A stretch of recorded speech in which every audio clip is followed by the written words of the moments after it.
Good morning, everyone. My name's Krishan. I'm with Canadian Music Week, and I would like to welcome you all here this morning to the Publishing Symposium, sponsored by ASCAP. Now, the modern age has led to a lot of concern in the music industry regarding diminishing income streams, particularly as concerns music sales. But the one element that seems to be on a steady course is the publishing industry. Before you see some of the most successful publishing executives who will discuss today where things stand and how you can tap in. Some will be taking part in the Oyort Mentors Cafe just outside in the front lobby at some point today, so make sure you stop by and check that out. Now, to moderate, we welcome back someone we met yesterday. She is one of the top entertainment lawyers in the business. Please join me in welcoming from Los Angeles, Dina LaPolt. Good morning, everybody. So, how great was Paul Williams? Oh my God. He's amazing. So, welcome. My name is Dina LaPolt. I'm an entertainment lawyer in Los Angeles. Before I was an entertainment lawyer, I was a musician. I'm still a musician, but I don't play as often as I'd like to because I'm too busy reading contracts and dealing with bullshit. But other than that, I was also a manager and a booking agent. And I've been a lawyer for the past 14 years, which is by far the most challenging thing that I've ever done. And I absolutely love it. My firm handles songwriters, recording artists, publishers, producers, any creators, actors, film directors, so anybody that creates. We represent creators. We're a talent-based law firm. And I also teach a class called Legal and Practical Aspects of the Music Business at UCLA Extension. I've been doing that 10 years, and I absolutely love it, because we have to pay it forward and give it back. I'm so blessed that I get to work in this industry that I have loved since I was 5 years old, and just blessed. So on this panel with me are these amazing people that I'm very honored to be with. To my left is my very good friend, Chad Richardson, who is the creative director of Olé Music Publishing in Los Angeles here in Toronto. He is responsible for overseeing his roster of songwriters, identifying new talent, and searching for catalog acquisitions. Chad also is an artist, a recording artist, a musician, and he spent 5 years as the lead in Rent on Broadway. How cool is that? Right? That's cool. To the left is my favorite comedian, besides Jack Black and his brother Jeff, is Todd Brabec, who is the co-author of Music, Money, and Success, The Insider's Guide to Making Money in the Music Business.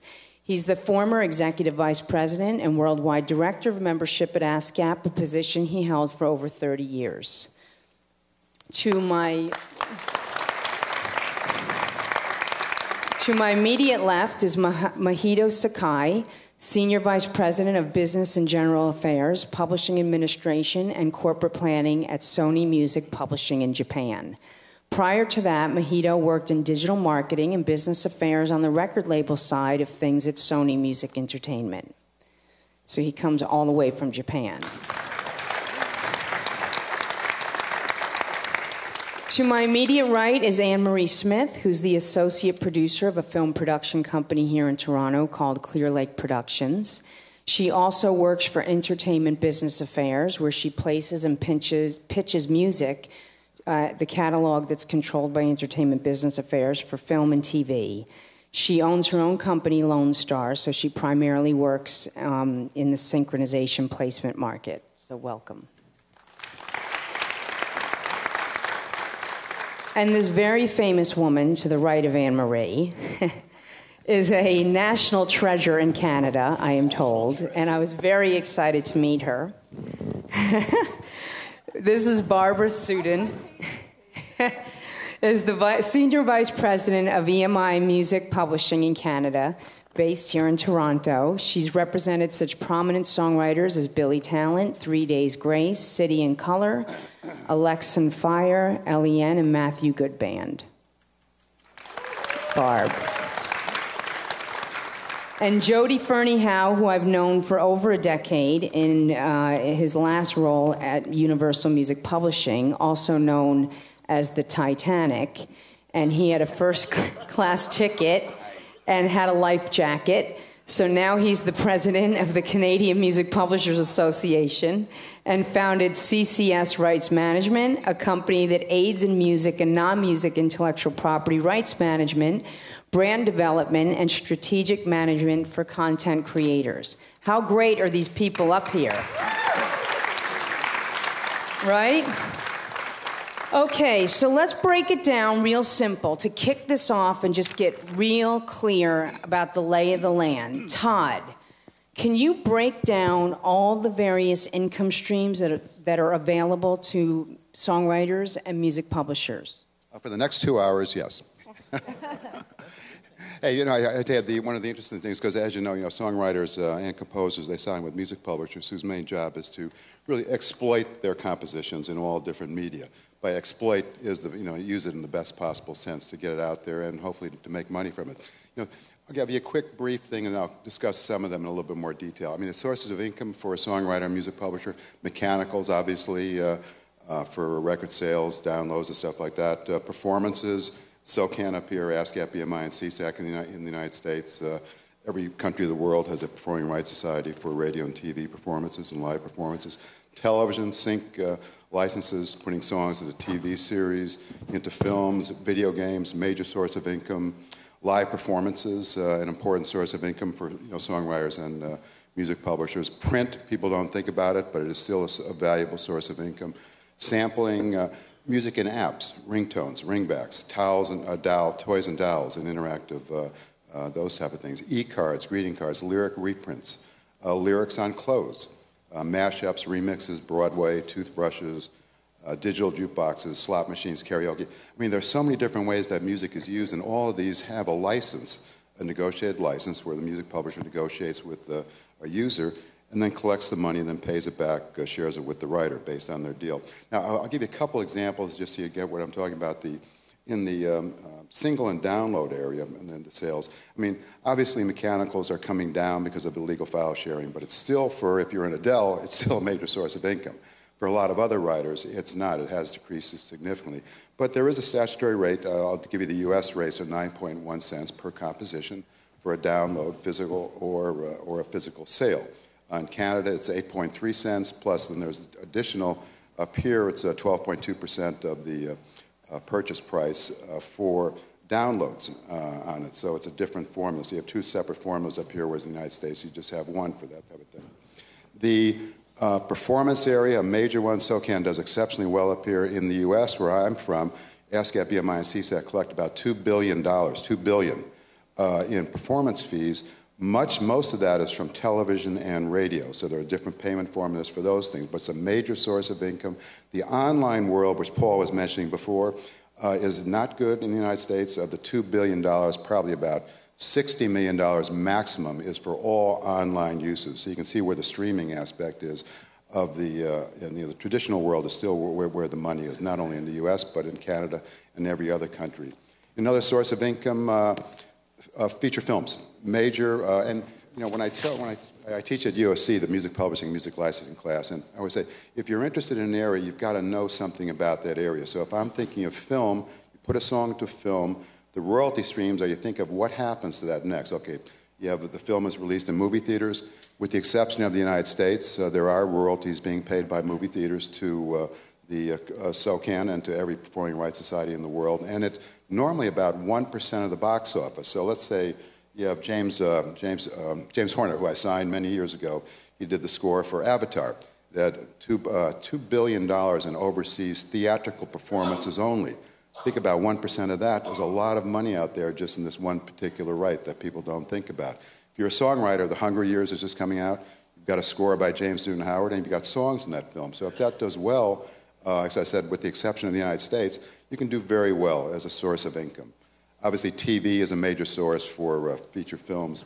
Video games, another area, it's an important area. You have multiple different types of formulas for a songwriter, music publisher. You look at games that are like Madden NFL or Grand Theft Auto. You have a one-time sync license, could be $2,500, $500, $10,000, whatever you negotiate.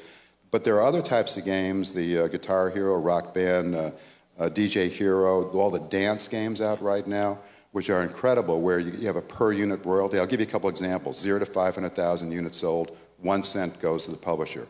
500,000 to 1 million units sold goes up to 1.3 cents for the publisher, shares with the writer. Over 1 million, 1.5 cents. Or you have a sales plateau formula, where the first, for $8,000 to put the song into the game, 4,000 at 350,000 units sold, 6,000 at 500,000 units sold. So you have escalations. You have a song that doesn't go into the original game but is downloaded into it. It's DLC, downloadable content. Those you get 15 to 20% of the price. So even if you're not in the original game, if a publisher gets your song into a game through this downloadable content avenue, you can do quite well. So it's another source of income. So there are so many others. Apps, I'll give you two more. Apps.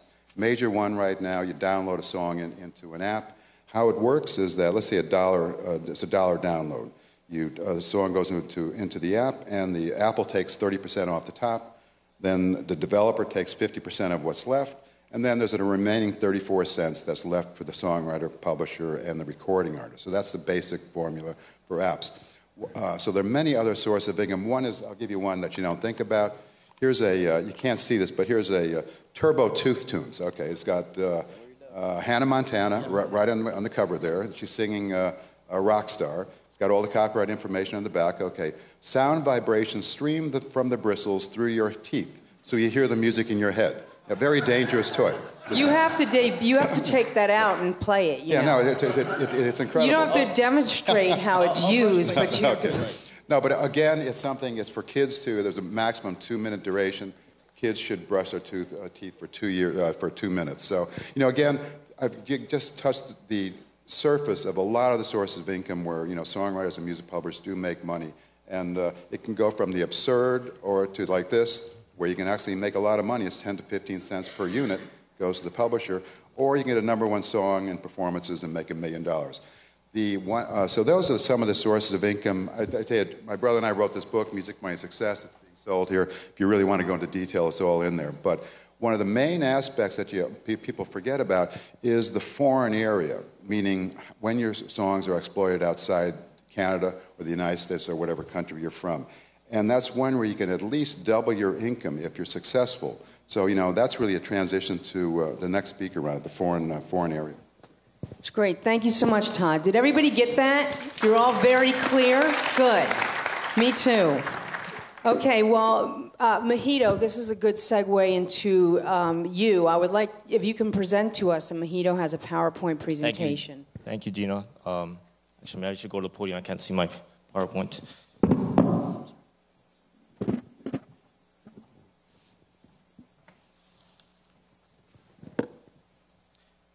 Thank you for the introduction. Good morning, everyone. I'm Mahito Sakai from Sony Music Publishing Japan. Before I go into the Japanese market, I'd like to say a few words about the disaster that hit Japan last year. As you may know, Japan suffered a catastrophic earthquake last March 11th. Casualties and missing were reported approximately 30,000, and economic losses of 16 to 25 million yen, a trillion yen. All segments of the music industry, as well as many of the individual artists, have come forward to help the victims of the disaster, including through fundraising activities such as compilation albums, songs, concerts for charity. Today, on behalf of the people of Japan, I'd like to express my sincere appreciation for all the donations and support from the music communities around the world. Thank you.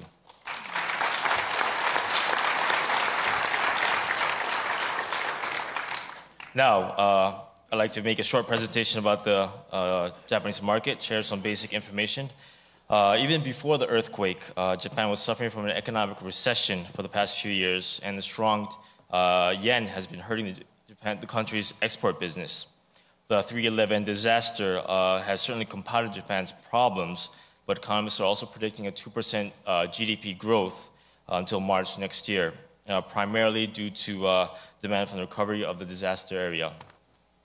In terms of the music industry, according to the IFPI, Japan is the world's largest CD sales market and second largest overall music market. It is also the second largest sync market in the world. In terms of physical CDs and digital, the ratio is approximately 70 to 30. Also, in terms of international to domestic repertoire, it's approximately 20 to 80. Now here is a chart showing movement for the past few years comparing publishing revenue and record sales. The one on top is RIAJ, record sales, and the one on the bottom is from JazzRack, which is our primary local society to collect publishing revenue. And as you can see, publishing revenue is relatively stable compared to record sales, which is drastically declining. And contrary to forecasts, publishing revenue declined only slightly even after the earthquake. Next, here's a pie chart showing Japan's digital music sales by category. As you can see, it's dominated by mobile, although iTunes is growing along with the increase of smartphones, which we treat as online single sales. Lastly, I'd like to share some recent trends I've been seeing for sync. For the first 3 months after March 11th, most broadcast networks and radio stations showed a lot of self-restraint, or in Japanese called jishiku, by replacing normal commercials with public service announcements. But after this period, though, I saw a lot of requests for well-known, cheerful songs. I also saw an increase in sync requests for songs by foreign artists that's gained more local popularity through charity and fundraising activities right after the earthquake. There's also a trend for increased sync activity for pachinko. Pachinko are Japanese gambling machines. There's a picture on the right side, which I can explain in depth later if people are interested. But we see a lot of sync activity for these pachinko games with artist-based pachinko, artist-themed pachinkos like Ayumi Hamazaki, Kunkoda, Team Revolution. We're also seeing a lot of sync activity for anime-based games like Evangelion. I also saw that a lot of automobile and beer commercials still have bigger budgets, still chose internationally known songs. With that, I'd like to return it back to the mic to you, Dina. Thank you. Thanks, Mahito. So did everybody get that Japan is now, for the first time, surpassed the UK as the second largest music market in the world? So it's a very big territory with respect to the overall scheme of things. The first biggest territory, of course, is the United States. It used to be the UK, but now it's Japan, then the UK, followed closely, I believe, Germany. Is that next? I don't know. Buy Todd's book. It's in there. Germany and France, and it goes down from there. So now that we understand a little bit of the business models and the income streams available, I want to get into more of a creative discussion because, okay, all these income streams are available. All this money we could see can be on the table, exploiting our songs to get to, collect some of this money.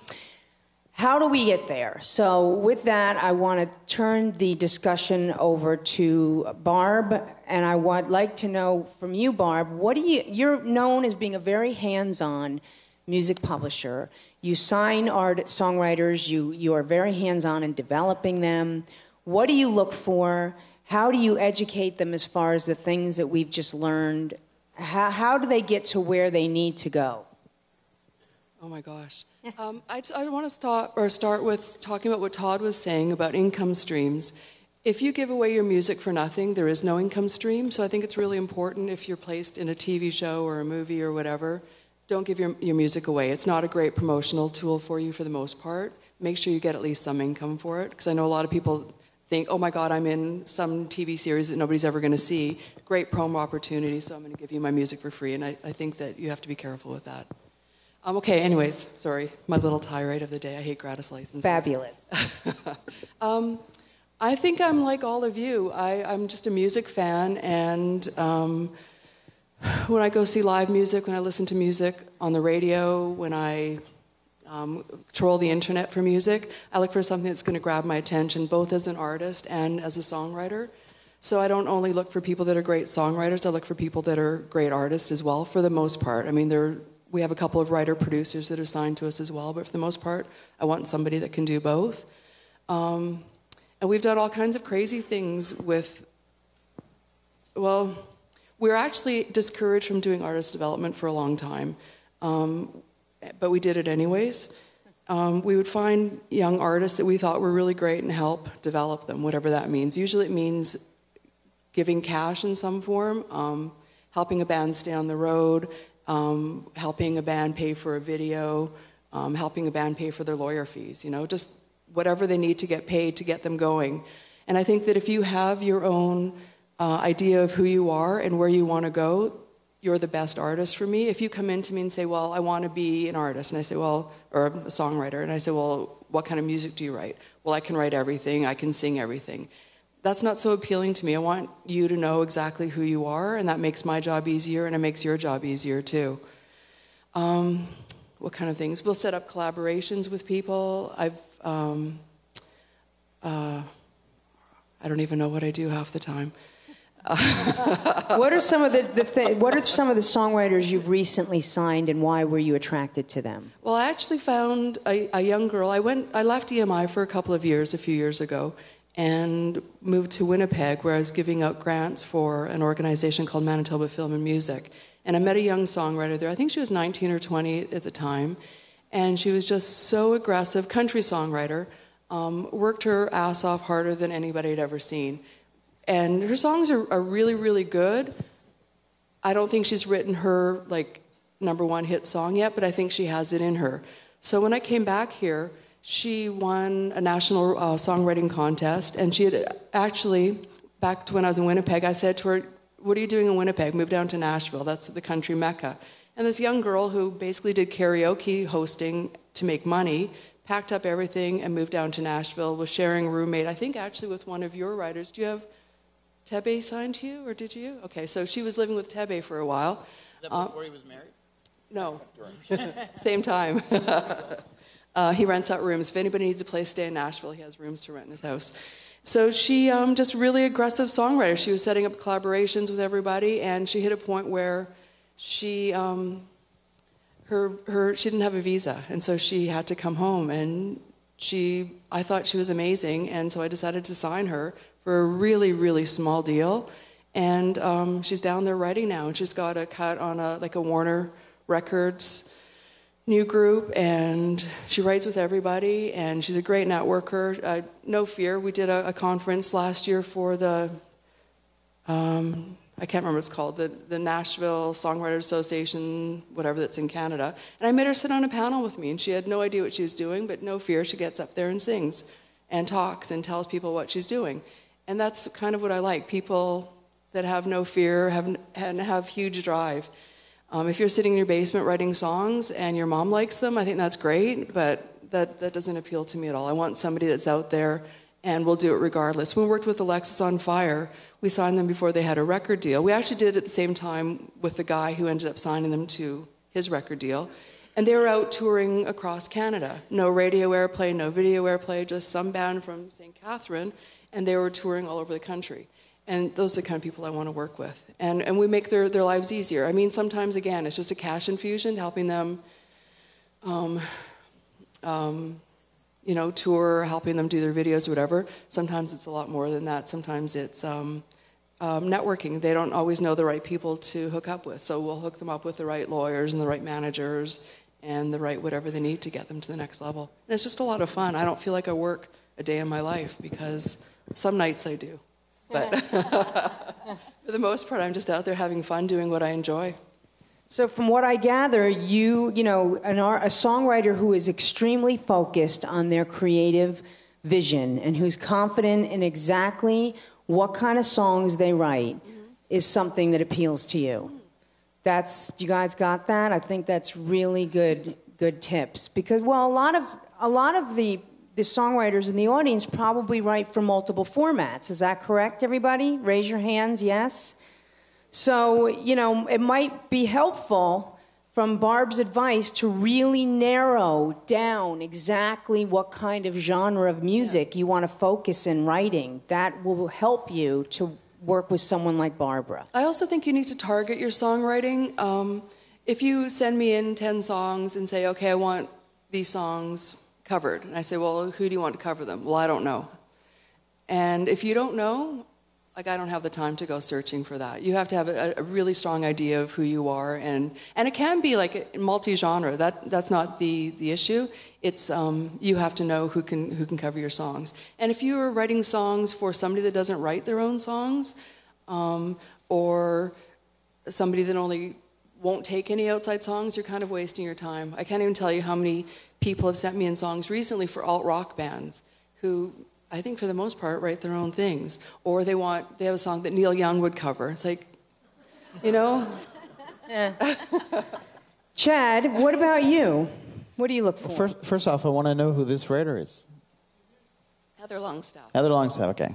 Talked about her for so much. I'm like, who is she? What's her name? Heather? Heather Longstaff.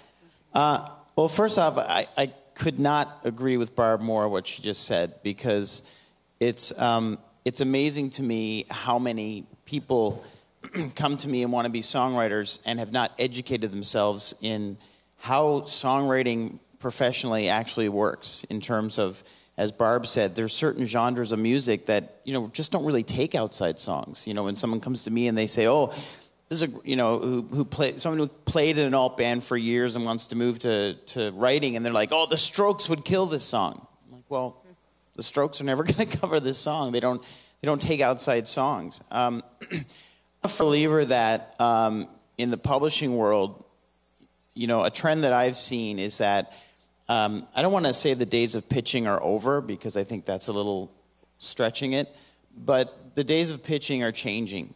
It's changing a lot, and I think it's changing for a few reasons.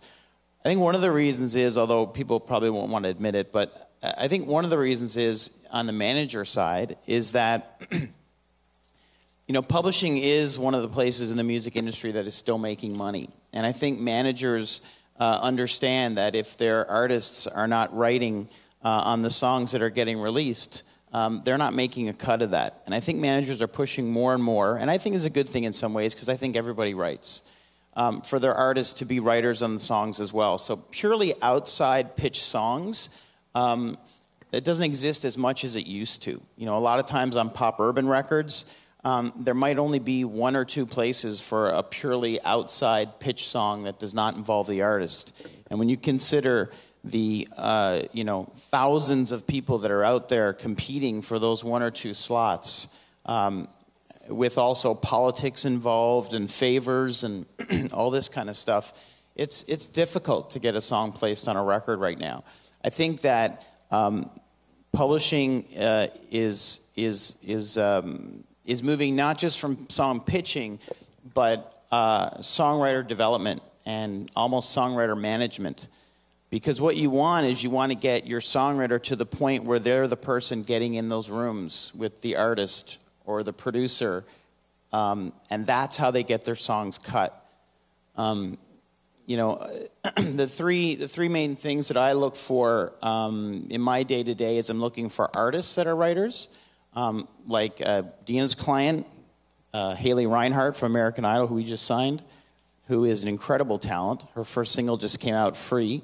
And although she's not a writer on that song, when you hear the rest of the record, you'll hear the writer she is, because she's writing, I think, almost every other song. She writes co-wrote everything except that. She's amazing. She's absolutely amazing. So you have people like Haley, who are artists that are writers. You have catalog acquisitions, which exists especially a lot in country music. And then you have something that I'm really interested in, is the top-liner phenomena. And this is something that's kind of, I guess, I don't want to say relatively new, but I think it really kind of started growing in the pop urban area, and these are in the pop urban era. And these are writers that, you know, the top line is considered the lyric and the melody, and they'll, you know, take tracks or go into a session and they'll write the lyric and melody. And what's the great thing about top liners is, I always say top liner will travel, have bag will travel, is that, you know, what I look for in a top line writer is someone who's young, but I don't mean age-wise. I mean young in terms of their hunger. And someone who's ready to pick up a suitcase and travel, because, you know, I'll have them going to Stockholm, writing with producers over there, and then going to London. You know, unlike producers, a top liner can really, you know, although producers can nowadays too, a top liner can go anywhere and and write with people anywhere in the world. Or they have, I have a top liner right now who's having some passport issues, so she's stuck in Regina right now. Is that an American who's never heard the word Regina before? It's an actual city, I swear to God. I'm from Newfoundland. We have a town called Dildo. It exists. Only in Canada. A name like Regina, it better be fun, because you cannot come from there. Newfoundland, we got Dildo, Hibbs Hole, Joe Bats. Seriously? Oh, yeah, seriously. I love Canada. I don't even know what I was talking about now. What was I talking about? Oh, yeah, so she's stuck in Regina right now, and, Stuck in her right now. No, just kidding. Good Lord. She's stuck in... It is 9:30, I'm sorry. Yeah, it is 9:30. Anyway, so she's there right now, and she'll be coming down to LA when she has her passport issues figured out.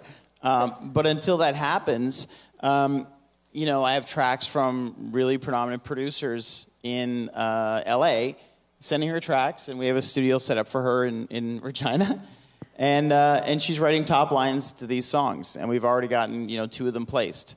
So that's a perfect example of something that I love nowadays. And in the top line world, admittedly, I think female top liners who can sing do very well, mostly because then in the session you don't have to pay a demo singer. They can just go ahead and sing the song, which is a factor as well. Yeah. You could be on one of those adult pay-per-view shows. Female top liners that can sing from Regina... from Dildo, Anyway, thanks, Chad. Thanks, Chad, for waking us all up. Nothing like a little talking about dildo in the morning. I'm awake now, baby. Woo! All right, well, Anne-Marie, let me ask you something, because you pitch synchronization placements, which is music for film, TV, and games. How has this changed? In a lot of ways, it's opened up quite a bit. There used to be the go-tos that the music supervisors or the directors, meaning these are the songwriters we're going to go to, these are the artists we're going to go to, and these are the ones we're going to access for film, television, and gaming. But this has opened up quite a bit, where music supervisors are not only looking to the publishing companies in order to find music for their films and TVs, they're looking outside of that to songwriters directly and to services, for example, that EBA provides, where we can access 25,000 titles for any given project.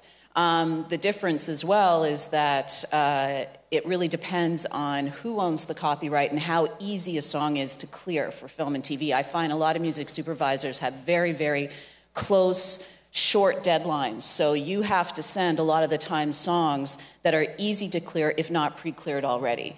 And for example, at EBA, we only pitch songs that are pre-cleared, meaning that the publisher has already said we have the authority to send these songs. There's not going to be any problems with the co-writers, for example. There's not going to be any sample clearance issues as well. The master rights are in the hands of the artist or in the hands of a record company that will approve the use. And then we'll go on to negotiate a synchronization agreement that is fair to all parties involved. So that's where I see it really opening up, is that if you own your own copyright and as well you sign with a publishing company that is actively placing your music for synchronization use, they are starting and establishing relationships with music supervisors, with editors, with film directors, so that that's that one-stop shop they can go to, knowing that the clearance is going to be really, really easy. I think at the end of the day, that's really important for a film production company. That's really important that you've mentioned this, because in the United States, our Copyright Act says that a co-writer can license their song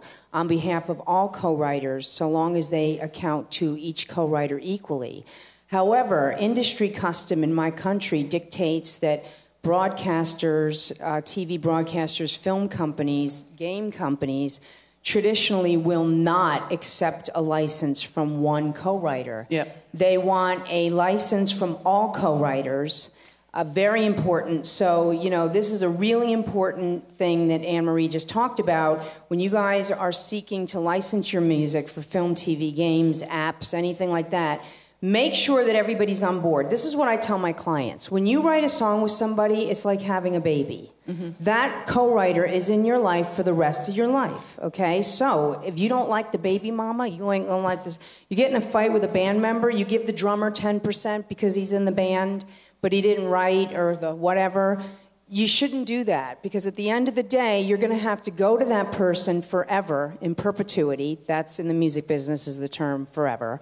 You'll have to go to that person for the life of copyright to seek permission to use your song. If that guy or gal was pissed off at you because you kicked him out of the band, you know, because he was a freak or whatever, now you have a problem, because you try to license this song and the guy doesn't want to license it to you because he don't like you. You have a problem. So, you know, be careful. Don't just give away copyrights like candy. Oh, the pot dealer gets 10% and what? No. Can't do this. Okay? No. Okay? Trust me, I have rappers and this is what would happen. I'm like, what did this guy do? No, that's not good. Unless he provides good pot. Yeah. Jodie, one of the things that we haven't talked about is management for non-intellectual property rights. Can you talk about what your company is doing, because it's very innovative and cutting edge? Yeah, I always thought while I was at the majors I was very restricted to just the publishing portion, the publishing intellectual property, and I never believed that you only had to work that portion of the intellectual property. There was so much more that's involved. There's not only the publishing side, the songwriter side, but there's the master side or the recording side. There's your likeness and your name and a variety of other things. So when I left Universal, and mostly because there was an artist that didn't understand what their own intellectual property was, that's what I based my company on, was being able to go and help artists collect, own, brand, administer, collect on all of the pieces of intellectual property and not just one portion of it. And so what that's allowed me to do is work with some really interesting artists. A big part of my company is that I don't really sign new talent. I'm only looking for old guys and dead guys. Because old guys and dead guys? Yeah, because they're great, right? The dead guys don't talk back. What about dead girls? Dead girls too, you know, whatever. They don't. Yeah, it's another show with a dildo. The whole other panel. Dead girls from dildo. Oh man. Okay, this is not going where we need to go. So one of the things that I currently handle the estate of Glenn Gould, and it's a very interesting proposition because Glenn's been dead for 30 years. Most of his music is somebody else's music, was already PD. Public domain. Sorry. Yes, that's a good point. What has happened is that his estate has been handled by actually a real estate lawyer who doesn't completely understand how the music industry works. None of the songs that Glenn did adaptations of were ever registered. Many of his songs have been registered that he composed, but they're sitting with a company in Germany that has never even sent them a statement. They've never seen any money from any of his works.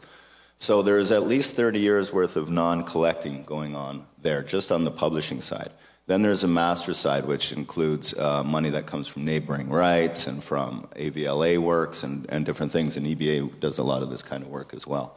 And then there's the image and likeness and naming rights. And you'll know that Glenn Gould has a studio. There's the CBC Glenn Gould Studio. You might not know that there's a studio at the Royal Conservatory of Music that's named after him. We're actually right now building an app. It's a music app, and the app is going to be called Technology Inspired by Gould. So we're not even using Gould's music, we're using Gould's name to actually promote it, and we get paid for these uses. And there's a variety of other things that we're working on right now, but it's all in just working with his intellectual property, and that's what we do. Anne-Marie, can you comment on that? Yeah, I think what Jodie's saying is so important because not all of you are going to get signed to publishing deals. I hate to break it to you, but it's not always going to happen. So you're going to be administrating your own copyright, and there are so many royalties that you can access. So what's happening in the industry that's so exciting is that there are companies like EBA that have a service to provide to songwriters, not only songwriters, artists, copyright owners, where they can aid you in collecting royalties that you might not be aware of. As well, there's other services they can provide, like Jodie mentioned. For example, at EBA, we have a whole division of grant writing that specifically people go and write your grants for you and know how to write those grants. There's a whole intricate involvement with writing grants. This is interesting because in the U.S. we do not have this. So can you speak a little bit about what Canada offers for your creative people? I said it's the engine of the Canadian music industry. It really is.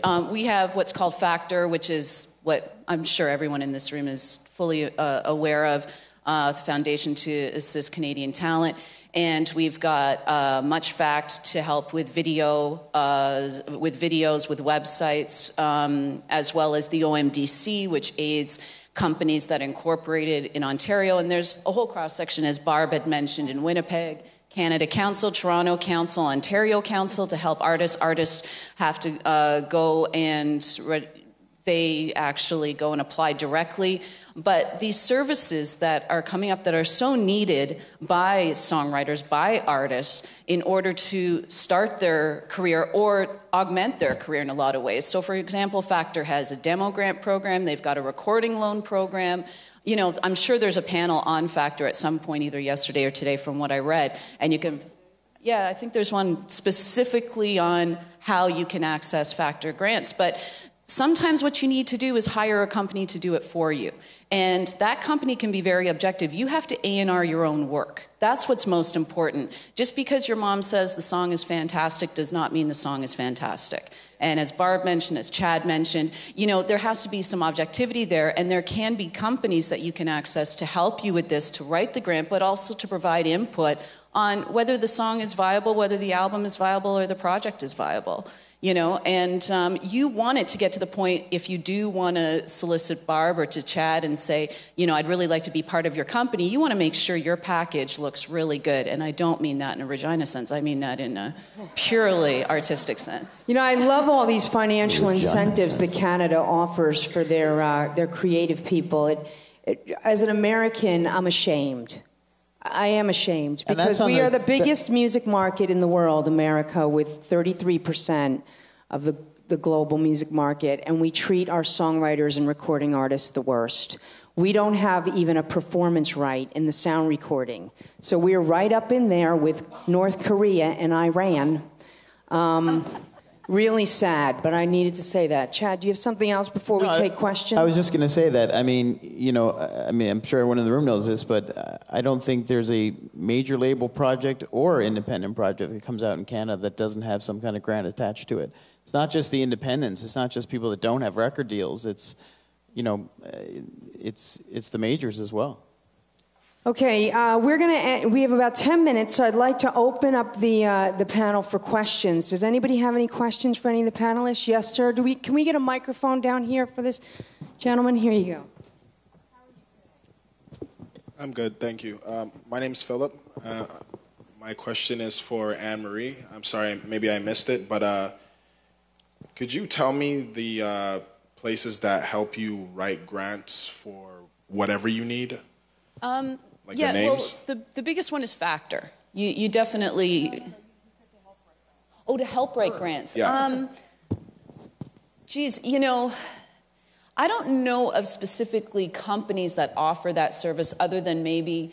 EBA does it to some extent, where when they're writing your grant, they'll take you from inception to completion. They'll say, you know, they'll go through everything with you. This is what the criteria that you need in order to submit this grant, this is the eligibility, they'll go through that, and they can provide some insights as to whether the project is at the point where you should even be going to factor. They can provide that. But at some point, again, you have to be your own objective A&R person.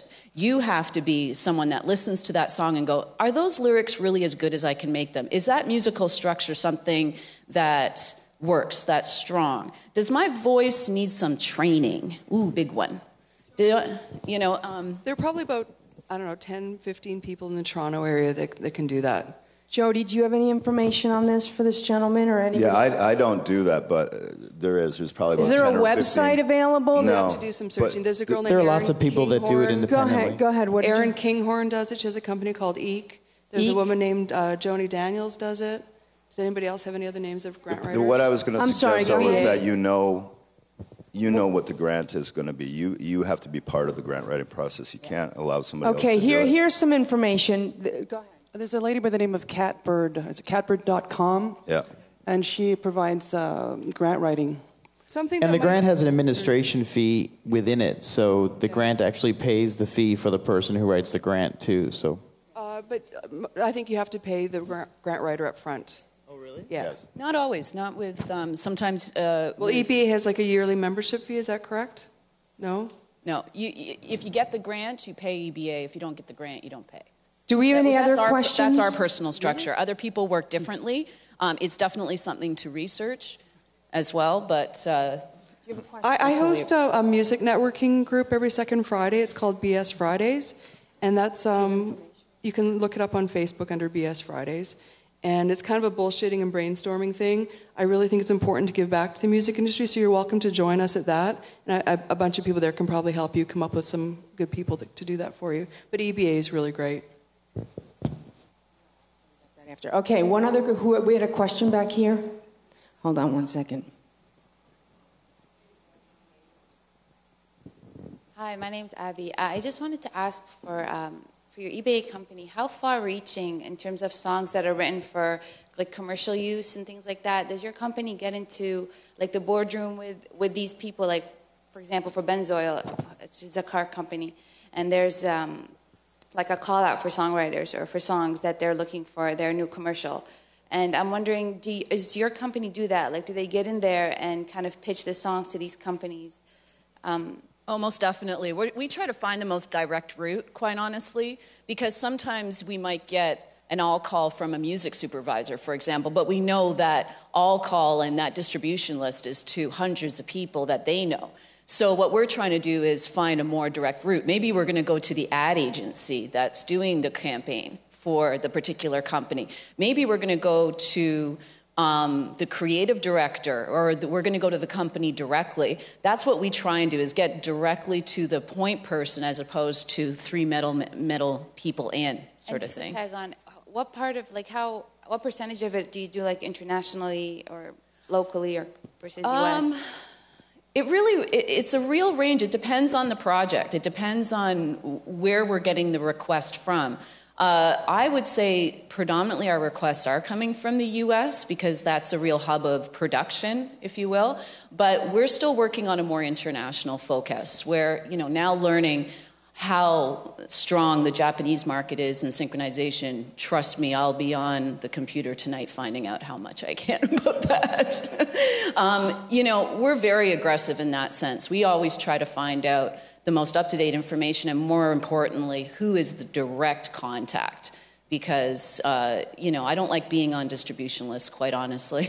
Okay, we have time for one more question. Does anybody have a question? Yes. Huh. You could sit right here. You could stand. Okay. What does someone do? I'm in a situation where I've been picked up by an American promoter for international distribution, American distribution, and Canada as well, people you probably know. But I have no resources. What do you mean by a promoter? Somebody who's a radio tracker and a promoter. Do you have a publishing question? No, it was just tied into what I think it was Barbara was saying about... So you've hired somebody to work radio for you? If somebody wants to work radio for me. But they want to charge you for it. Yeah. Well, that's... So what do you need then? So I'm asking in terms of, is there a way to work something out with publishing, to link? To help you fund that. Yes. Get your song. Oh no, but you can probably get there. You can apply to Factor for different grants. I'm not exactly sure what marketing grants, maybe. Okay, well, thank you so much for coming. Let me make a couple announcements, and I want everybody to have their Twitter addresses. I have a book signing at 10:30 outside booth 8 and 9 for a book that I edited called Building Your Artist Brand as a Business. There's 37 articles available in that book that I collected from business managers, lawyers, publishers, and attorneys from all over the world. It's a global perspective on how to build your brand, otherwise known as using other people's money to build your business. My Twitter address is at Dina LaPolt. Jodie, what's yours? Jodie, in the microphone, baby. Stuff, Jodie says. Okay, Barb? I'm not sure. I have two. One under EMI Publishing, but I'm not sure what it is. And Barbara Sedun as well. At Barbara Sedun. Yes. Use that one. She's Evil Music Inc., otherwise known as EMI. Just kidding. Okay. Anne-Marie. Wow. Anne-Marie. I have 4 followers on Twitter. I hate Twitter. I'm sorry. Anne-Marie. I'm sorry. Shame on you. I hate it.